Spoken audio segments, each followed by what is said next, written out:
আমরা কোন লেভেলের মানুষ চিন্তা করেন। এক কাস্টমার আমার কাছে চকলেট কিনতে আসছে, আমাকে জিজ্ঞাসা করলো যে ভাই চকলেটের দাম কত। আমি বললাম 80 টাকা। তো উনি বললো যে ভাই 80 টাকা তো বেশি হয়ে যাচ্ছে, আপনি এক কাজ করেন কেনার দাম থেকে একটু লাভ নেন।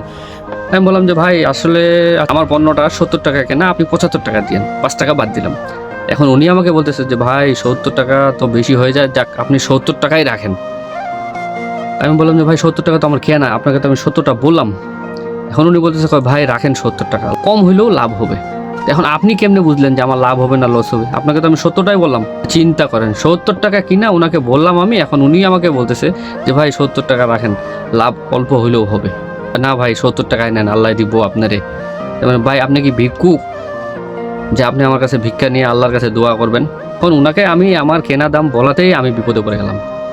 এবং কি প্রথমে উনি স্বীকারও করলো আমার কাছে যে আপনাকে আমি অল্প লাভ দিব। তাহলে চিন্তা করেন মানুষ কোন লেভেলের, এই কাস্টমাররা কেন ঠকে, নিজের দোষে ঠকে। ভাই আগে যদি জানতাম যে ভাই 70 টাকা কিনা 70 টাকা বেচা লাগবো, তো বিয়াই করতাম না জীবনে। বিয়া করছি, সংসার করতেছি, খরচ আছে। আগে যদি জানতাম তাহলে বিয়াও করতাম না, খরচও থাকতো না, সংসারও থাকতো না, যা কিনতাম সেই দামে বিক্রি করতাম।